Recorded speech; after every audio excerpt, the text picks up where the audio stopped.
தவேக தலைவர் விஜய் தலைமையில் புதிய கூட்டணி உருவாகும். தேர்தல் நேரத்தில் எதிர்பாராத அணிமாற்றங்கள் நிகழலாம். எந்த கட்சிகள் எந்த கூட்டணியில் இடம்பெறும் என்பது விரைவில் தெரியும் என்று டிடிவி தினகரன் கூறியுள்ளார். அதே நேரத்தில் விஜய் கூட்டணியை ஏற்க எடப்பாடி பழனிசாமி முயற்சிக்கிறாரா என்ற சந்தேகமும் எழுந்துள்ளது என்று கூறினார். வரும் சட்டமன்ற தேர்தலில் அதிமுக மெகா கூட்டணி அமைக்கும் என்று எடப்பாடி பழனிசாமி பேசி வருகிறார்.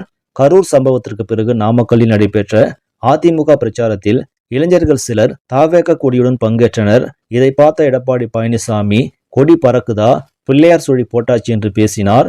அமமுக பொதுச் செயலாளர் டிடிவி தினகரன் இன்று செங்கல்பட்டு பெருமாள் கோவிலில் செய்தியாளர்களை சந்தித்தார். அப்போது அவர் கூறியதாவது: விஜய் தலைமையில் புதிய கூட்டணி அமைவதற்கான வாய்ப்புகள் உள்ளது. அது யாருடன் என்பது போக போகத்தான் தெரியும். தமிழகத்தில் திமுக தலைமையில் ஒரு கூட்டணி, என்டிஏ கூட்டணி, விஜய் தலைமையில் ஒரு கூட்டணி மற்றும் சீமான் தலைமையில் ஒரு கூட்டணி என 4 முனை போட்டிக்குத்தான் வாய்ப்பு உள்ளது. தேர்தல் நேரத்தில் எதிர்பாராத அணி மாற்றங்கள் நிகழலாம். எந்த கட்சிகள் அந்த கூட்டணியில் இடம்பெறும் என்பது விரைவில் தெரியும்.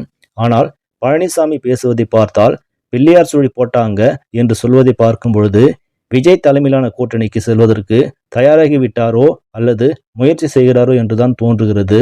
ஏனென்றால் அவரது கூட்டத்தில் விஜய் கொடியை அதிமுகவினரே தூக்கிப்பிடித்து நின்றதை அனைவரும் பார்த்திருக்கிறோம் என்பதால் தான் இதை சொல்கிறேன் என்று கூறினார்.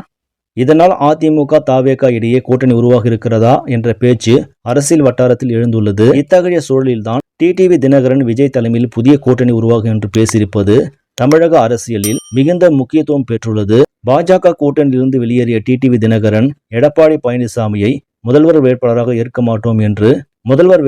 ஏற்க மாட்டோம், அவரை மாற்றும் வரை மீண்டும் கூட்டணிக்கு திரும்ப வாய்ப்பில்லை என்று கூறி வருவதும் நாம் கவனிக்க வேண்டிய ஒன்றாகும்.